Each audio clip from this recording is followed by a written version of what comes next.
प्राचीन कथा के अनुसार जिस सूर्य वंश में भगवान श्री राम जी का जन्म अयोध्या में हुआ था, उनके एक पूर्वज थे महाराज सगर। महाराज सगर चक्रवर्ती सम्राट थे।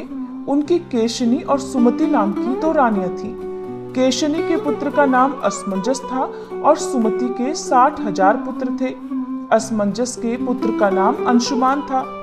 राजा सगर के असमंजस सहित सभी पुत्र अत्यंत उद्दंड और दुष्ट प्रकृति के थे, परंतु पुत्र अंशुमान धार्मिक और देवगुरु पूजक था। पुत्रों से दुखी होकर महाराज सगर ने असमंजस को देश से निकाल दिया और अंशुमान को अपना उत्तराधिकारी बना लिया। राजा सगर के 60,000 पुत्रों से देवता भी दुखी रहते थे। एक बार महाराज सगर ने अश्वमेध यज्ञ का अनुष्ठान किया और उसके लिए अश्वमेध अश्व छोड़ा। इंद्र ने अश्वमेध यज्ञ के लिए उस घोड़े को चुराकर पाताल में ले जाकर कपिल मुनि के आश्रम में बांध दिया, किंतु ध्यान में लीन मुनि इस बात को जान नहीं सके।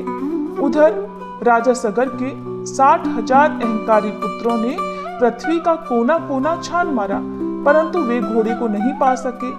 अंत में उन लोगों ने पृथ्वी से लेकर पाताल तक का मार्ग खोद डाला और इस तरह वे कपिल मुनि के आश्रम में जा पहुंचे। वहां घोड़ा बंधा देखकर वे क्रोधित होकर शस्त्र उठाकर कपिल मुनि को मारने दौड़े।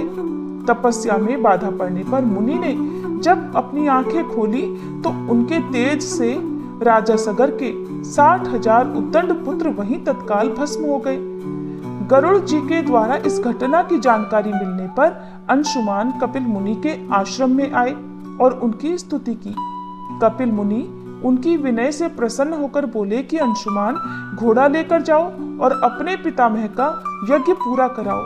ये सगर पुत्र उद्दंड, अहंकारी और अधार्मिक थे। इनकी मुक्ति अब तभी संभव है जब गंगा जल से इनकी भस्म का स्पर्श हो।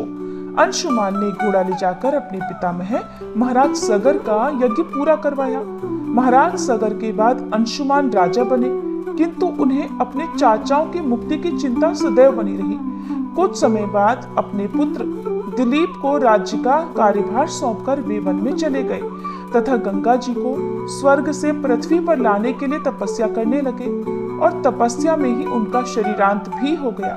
तब महाराज दिलीप ने अपने पुत्र भगीरथ को राज्य भार देकर स्वयं पिता के मार्ग का अनुसरण किया और वे भी वन में जाकर तपस्या में लीन हो गए और उनका भी तपस्या में ही शरीरांत हुआ। परंतु तपस्या के बावजूद भी वे देवी गंगा जी को पृथ्वी पर नहीं ला सके। तब महाराज दिलीप के बाद राजा भगीरथ ने ब्रह्मा जी की घोर तपस्या की। अंत में 3 पीढ़ियों की इस तपस्या से प्रसन्न होकर पितामह ब्रह्मा जी ने राजा भगीरथ को दर्शन देकर वर मांगने को कहा। तब राजा भगीरथ ने कहा, हे पितामह, मेरे 60,000 पूर्वज कपिल मुनि के शाप से भस्म हो गए हैं। उनकी मुक्ति के लिए आप गंगा जी को पृथ्वी पर भेजने की कृपा करें। तब ब्रह्मा जी ने कहा कि मैं गंगा जी को पृथ्वी लोक पर भेज तो दूंगा, परंतु उनके वेग को कौन रोकेगा? इसके लिए तुम्हें पहले देवाधिदेव भगवान शंकर की आराधना करनी चाहिए। तब राजा भगीरथ ने एक पैर पर खड़े होकर भगवान शंकर की आराधना शुरू कर दी। इनकी कठिन तपस्या से प्रसन्न होकर भगवान शिव ने गंगा जी को अपनी जटाओं में ही रोक लिया और उसमें से एक जटा को पृथ्वी की ओर छोड़ दिया। इस प्रकार गंगा जी पृथ्वी की ओर चली। अब आगे आगे राजा भगीरथ का रथ और पीछे पीछे गंगा जी थी। मार्ग में जन्हू ऋषि का आश्रम पड़ा। गंगा जी उनके कमंडल, दंड आदि बहाते हुए जाने लगी। ये देखकर ऋषि ने उन्हें पी लिया। कुछ दूर जाने पर भगीरथ ने पीछे मुड़कर देखा तो गंगा जी को ना देखकर वे जहनु ऋषि के आश्रम में जाकर उनकी वंदना करने लगे। तब प्रसन्न होकर ऋषि ने अपनी पुत्री बनाकर गंगा जी को दाहिने कान से निकाल दिया। इसीलिए देवी गंगा जाह्नवी नाम से भी जानी जाती हैं। राजा भगीरथ की तपस्या से अवतरित होने के कारण उन्हें भागीरथी भी कहा जाता है।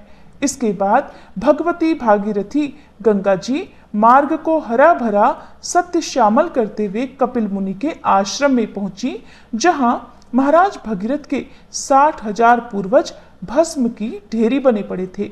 गंगा जल के स्पर्श मात्र से वे सभी दिव्य रूप धारी होकर दिव्य लोक को चले गए। प्रिय श्रोताओं, अगर मन में अपने पापों के प्रति प्रायश्चित की भावना हो तब गंगा जी में स्नान किया जाए, तभी पापों से मुक्ति संभव हो। ऐसे ही गंगा स्नान की एक और कथा आपको सुनाते हैं। प्राचीन कथा के अनुसार एक बार भगवान शिव और माता पार्वती जी पृथ्वी लोक का भ्रमण कर रहे थे।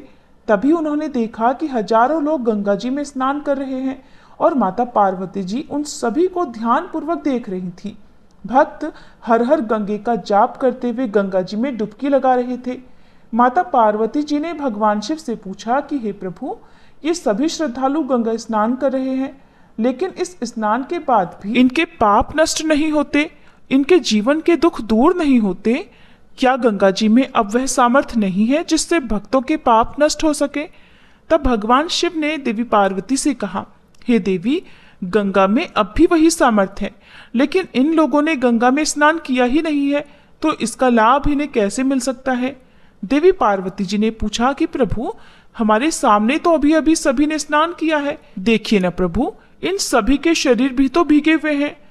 भगवान बोले कि देवी, इन सभी लोगों ने गंगा जी में नहीं, सिर्फ जल में डुबकी लगाई है।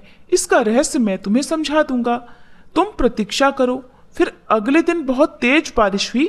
गंगा नदी की ओर जाने वाले मार्ग में एक बड़ा गड्ढा बन गया जिसमें गंदा पानी भर गया था। वहां पर भगवान शिव एक वृद्ध के रूप में और माता पार्वती जी एक सामान्य स्त्री के रूप में प्रकट हो गई।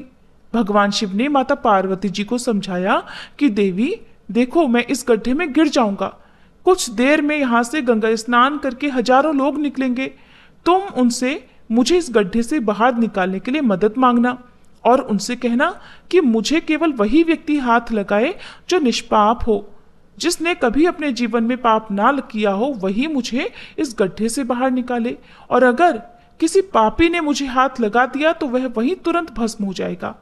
इस तरह देवी पार्वती जी को समझाकर भगवान शिव एक वृद्ध व्यक्ति के रूप में उस गड्ढे में बैठ गए और बचाओ बचाओ चिल्लाने लगे।